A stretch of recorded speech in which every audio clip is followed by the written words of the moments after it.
America और Britain के कुछ शोधकर्ताओं ने बताया है कि ऑक्सफोर्ड यूनिवर्सिटी में कोरोना वायरस की जिस वैक्सीन पर काम चल रहा है उसके शुरुआती निष्कर्ष आशाजनक हैं। शोधकर्ताओं ने 6 बंदरों के एक समूह पर इस वैक्सीन को आजमाया और पाया कि ये काम कर रही है। बताया गया है कि इस वैक्सीन का ट्रायल इंसानों पर चल रहा है। साथ ही कुछ अन्य वैज्ञानिकों से आने वाले दिनों में इस वैक्सीन का रिव्यू करवाया जाएगा। ब्रिटेन के दवा निर्माता AZL.L ने पिछले महीने घोषणा की थी कि उसने ऑक्सफोर्ड वैक्सीन ग्रुप और जेनर इंस्टीट्यूट के शोधकर्ताओं के साथ मिलकर कोरोना वायरस के टीके पर काम शुरू किया है। शोधकर्ताओं ने अपनी रिपोर्ट में बताया है कि 6 बंदरों को कोरोना वायरस की भारी डोज देने से पहले उन्हें ये टीका लगाया गया था। हमने पाया कि कुछ बंदरों के शरीर में इस टीके से 14 दिनों में एंटीबॉडी विकसित हो गई और कुछ को 28 दिन लगे। शोधकर्ताओं के अनुसार कोरोना वायरस के संपर्क में आने के बाद इस वैक्सीन ने उन बंदरों के फेफड़ों को नुकसान से बचाया और वायरस को शरीर में खुद की कॉपियां बनाने और बढ़ने से रोका, लेकिन वायरस अभी भी नाक में सक्रिय दिखाई दे रहा था।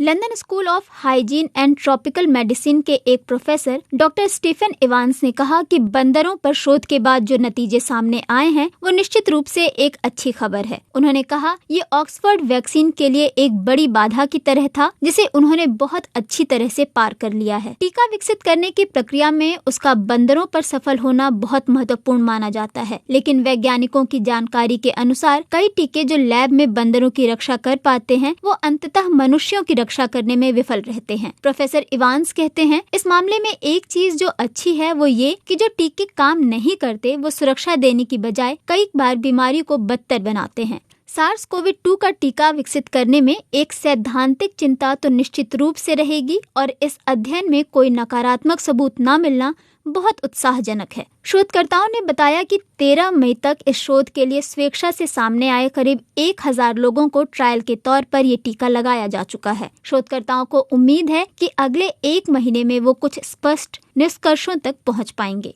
दुनिया के कुछ अन्य देशों में भी कोरोना वायरस वैक्सीन के ट्रायल चल रहे हैं जो मानव परीक्षण की स्टेज तक पहुंच चुके हैं। वैश्विक रूप से कोरोना वायरस से लड़ने के लिए 100 से अधिक टीकों पर काम किया जा रहा है, लेकिन 40 लाख से ज्यादा लोगों को संक्रमित कर चुके और 3 लाख से ज्यादा लोगों की जान ले चुके इस वायरस का टीका तैयार करने वालों के सामने सबसे बड़ी चुनौती इस बात की है कि अगर टीका बना तो कितनी बड़ी मात्रा में इसकी डोज तैयार करनी होगी। आमतौर पर एक कामकाजी टीका विकसित करने में 10 साल तक का समय लग सकता है, लेकिन महामारी में आई तेजी को देखते हुए और मरने वालों की संख्या को देखते हुए बड़े शोधकर्ता कोरोना वायरस का टीका जल्द से जल्द विकसित करने का प्रयास कर रहे हैं।